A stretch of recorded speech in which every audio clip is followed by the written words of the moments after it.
Section 1. You will hear a telephone conversation between an operator and a caller. The caller is inquiring about car insurance.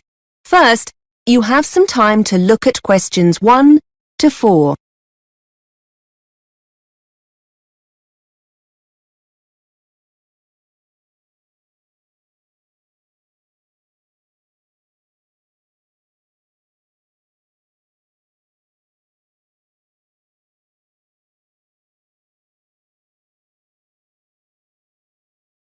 Now we shall begin.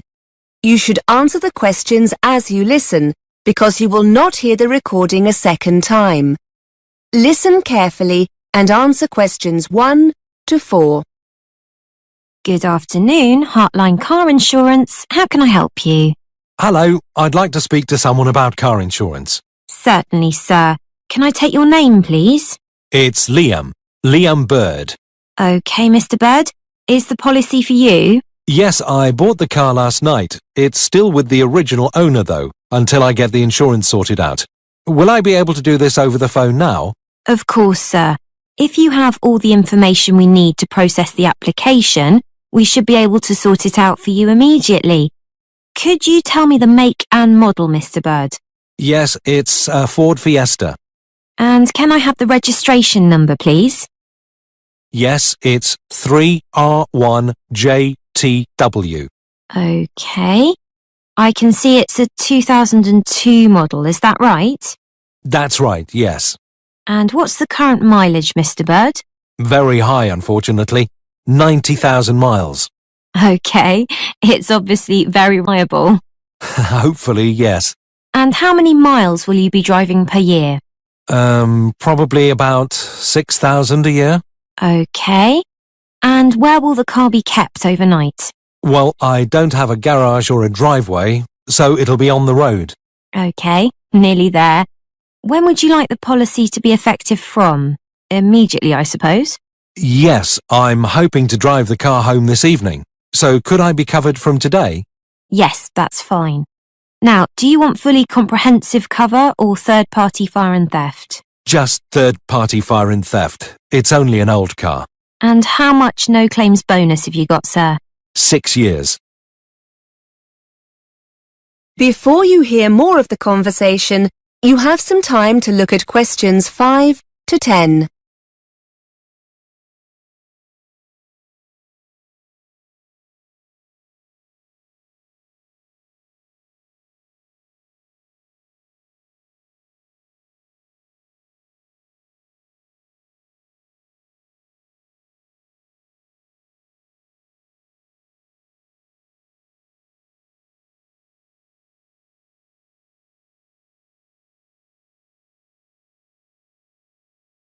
Now listen and answer questions 5 to 10. OK. Have you decided to take up any of our additional cover options? Legal cover for a small fee each month. And we can offer a very competitive rate for driver injury insurance. Or we could... No thanks. Sorry, but I've already looked through what's available on your website and how much it all costs. I've got breakdown cover with another company, and the car comes with a spare set of keys, so I should be okay there. I'd like to take out the 14-day courtesy car, though, and keep my no-claims bonus. So I'll protect that, and I'd like to have the windscreen cover as well. OK, Mr. Bird. So that's third-party fire and theft with additional cover for a courtesy car, protected no-claims bonus and windscreen cover. That comes to £425. We'll need to see proof of your no-claims bonus. Can you send this to us? Yes, no problem at all. OK. I just need your payment details and I can process this for you. So, can I have your full name, please? It's Liam Bird. That's B-Y-R-D. And your address? 35 Botterville Crescent, Birmingham, B561ED. And your date of birth? The 11th of November, 1969. And your telephone number, Mr. Bird? 0121 677 9887. How will you be paying, Mr. Bird? By credit card? By debit card, if that's okay. Yes, fine. What kind of card is it? It's a Visa card. OK. Can you give me the full number that runs across the centre of the card? Yes, it's 2337 4006 2005 1551. And the 3-digit security number on the reverse of the card? OK, hang on. Yes, it's 426. Thank you. Finally, can I just ask you how you got to hear about our company? Yes, sure. I found you on the internet. Thanks. OK, your payment has been processed successfully. You're now covered, Mr. Bird. Would you like us to send your documents to you, or are you happy to download them from the website? Would you mind posting them to me, please? I'd like a paper copy and my printer's not working. No problem, Mr. Bird. That is the end of section 1. You now have half a minute to check your answers.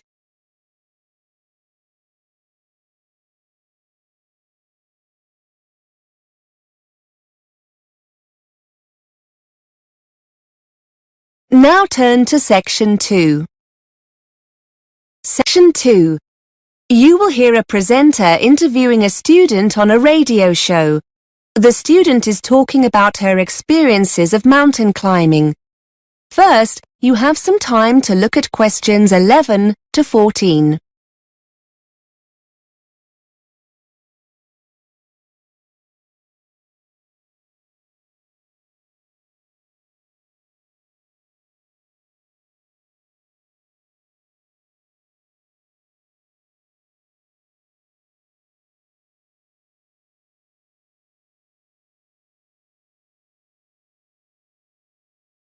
Now listen and answer questions 11 to 14. Welcome back to BURS, your independent student union radio station. We're looking at some of the incredible feats one or two of you have been up to during your summer break. I'm with Catherine, who's going to tell us about her successful climb of one of the most iconic mountains in the world, Mont Blanc. Catherine, tell us a little about your achievement. Well, actually, it was the second time I've reached the summit. The first was in 2007, the year before I came to university.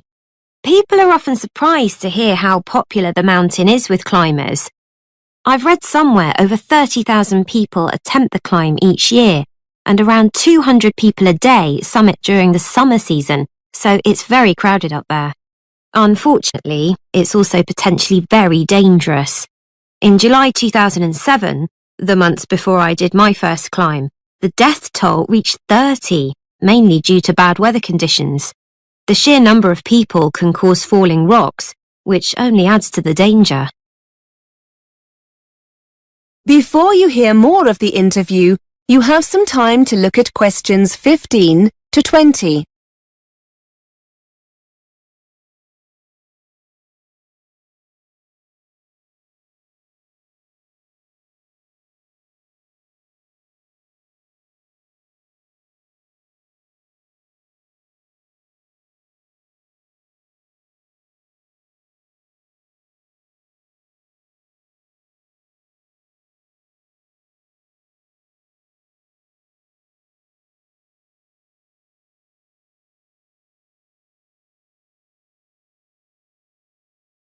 Now listen and answer questions 15 to 20. So why did you do the same climb twice? And was it easier the second time around?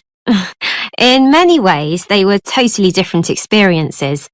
The first time I went as part of an organised group. There were about 20 of us, and we took 4 days to summit. It was much more of a sociable experience compared to the second climb. This year, I decided to go solo with just one overnight stop. I felt more confident having already summited once, and I wanted to face the challenge of being in control. Actually, you're never really alone. There are other climbers and groups around all the time, but I suppose being alone made me feel more intrepid. The first climb was quite difficult as the weather was very changeable, and we found ourselves climbing in very cold, windy conditions. We were in a group, so we offered each other encouragement, but it was still very difficult. The weather this time was wonderful. Plus, I also spent a few days beforehand in Chamonix, and acclimatise myself more to the altitude. This certainly made it easier. You can achieve the same thing by climbing some of the smaller peaks in the area first, but I wanted a more leisurely start. It was fantastic. I thoroughly enjoyed it. Did your experiences on the first climb help you the second time around? I'm wondering if you have any useful advice for others planning on doing something similar. Well, because the climb's becoming so popular, I think people don't always give it the respect it deserves. And I'm not talking here about the physical condition you need to be in to take on a challenge like this, or having the right equipment. That goes without saying. I think what took me by surprise more than anything else was the extreme weather conditions, even in the summer. For those who want to summit in a single day or two, the climb will often start early in the morning, so you'll need to make sure you're wearing enough layer to protect yourself from the cold and wind. You'll be glad of this when you hit queues and find yourself standing around, waiting to move on. Then at the other extreme, around midday, you must make sure you're fully protected from the sun, or you're likely to get very badly burnt. Whether you climb alone, in a group, or with a guide, that will depend on your own experience. But however you decide to go, it's essential that you take your time and get used to the altitude. Okay, many thanks for taking the time to come in and tell us all about it. That is the end of Section 2. Now turn to Section 3. Section 3. You will hear two students talking about revising for exams. First, you have some time to look at questions 21 to 23.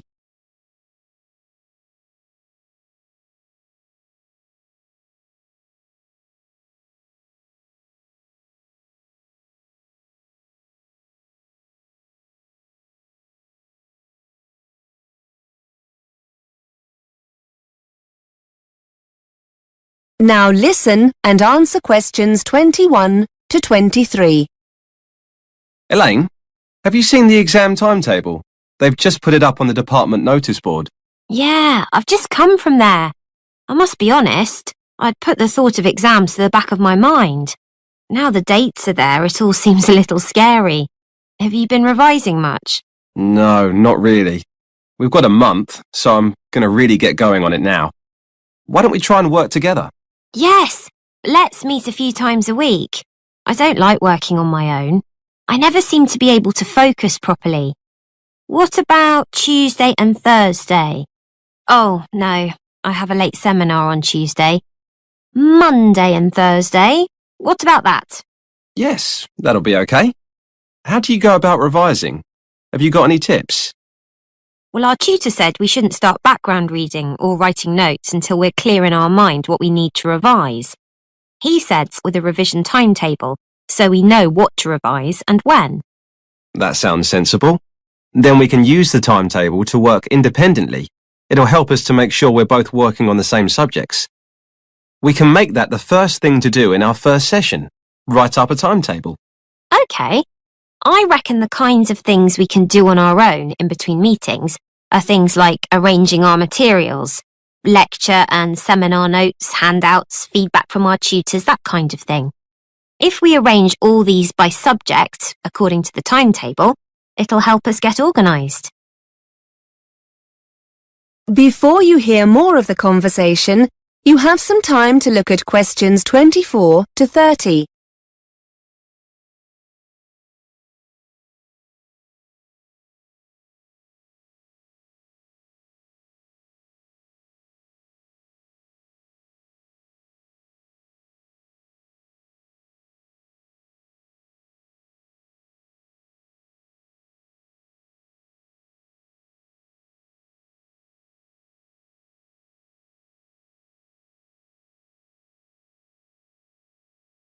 Now listen and answer questions 24 to 30.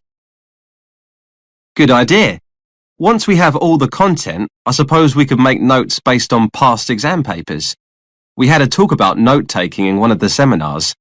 They reckon you shouldn't copy word for word. It helps to learn things if you paraphrase main points. And don't just copy loads of facts either.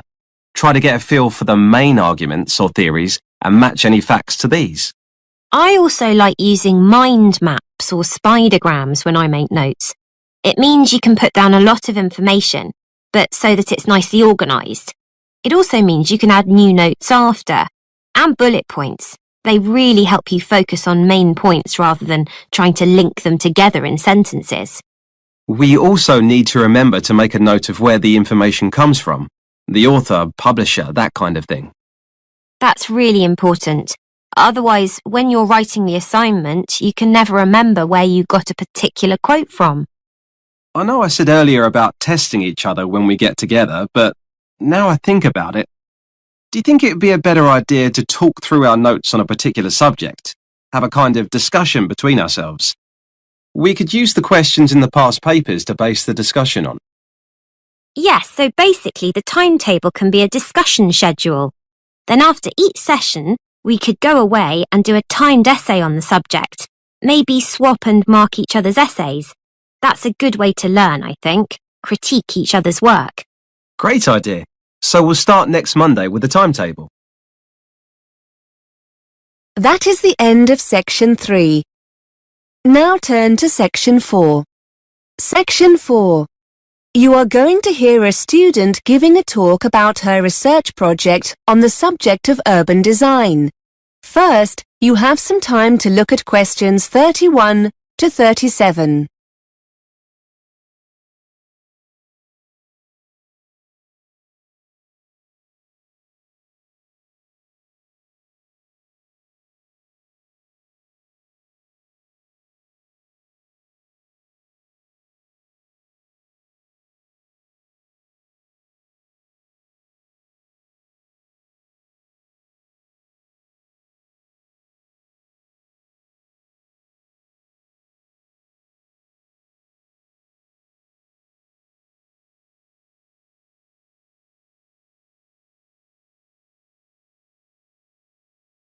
Now listen and answer questions 31 to 37.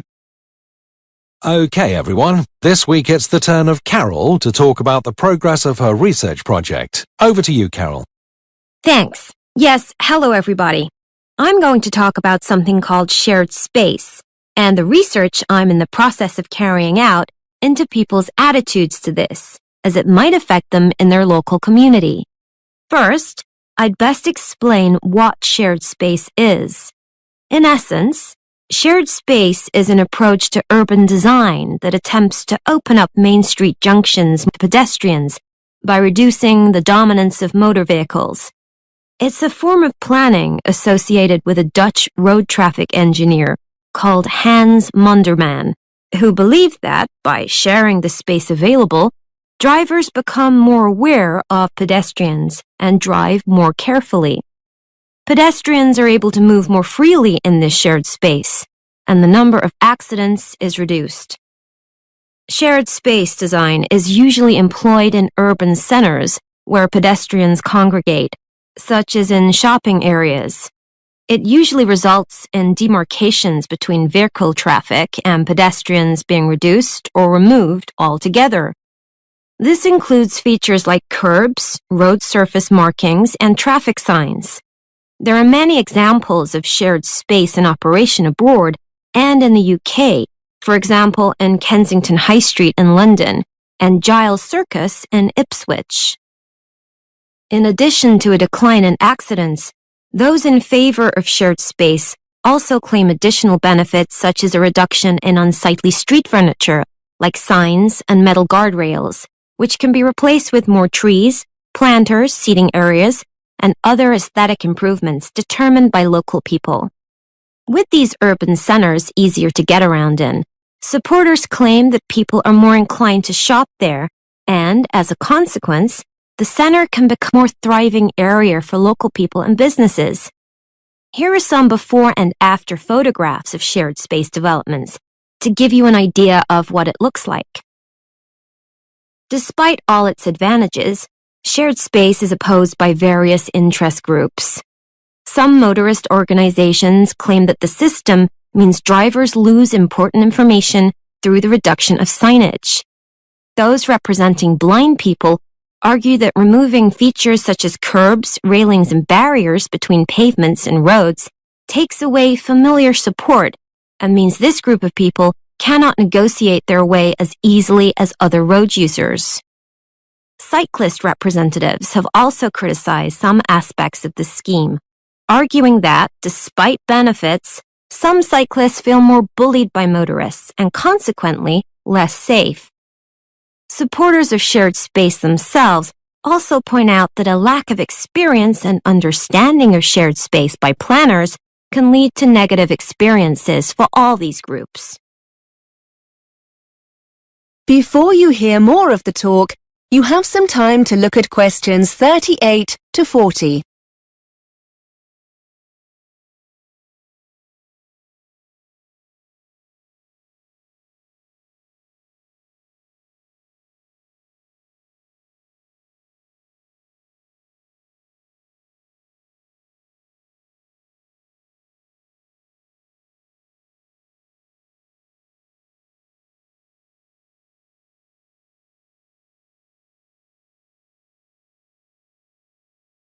Now listen and answer questions 38 to 40.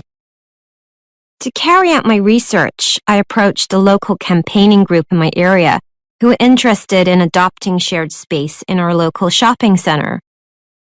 I discovered that they were very keen to get feedback from local residents on shared space, and because of the experience I'd gained in research methods, they were keen for me to construct a questionnaire for them. The focus group have a website and an active social media presence, and they decided that the questionnaire will be available as an online survey. Hard copy questionnaires will also be used for face-to-face interviews. There are plans to leave paper questionnaires in the local library, but this is still under discussion. Interviews using the questionnaires will be carried out with pedestrians in the area itself. The group don't have the resources to deliver additional questionnaires to the homes of local residents, so this option was dropped. We have met on several occasions to agree on the data the focus group need. I've pointed out that if they want valid results, the questions must be totally unbiased and not in any way loaded to encourage participants to give the preferred answer. Also, we mustn't assume that participants have sufficient information to answer these questions. We're currently looking into how we can best present the concept of shared space during interviews. I've designed some of the questionnaire, and I'd just like to spend a few minutes going through it with you. I'd be grateful for any feedback you have. That is the end of section 4.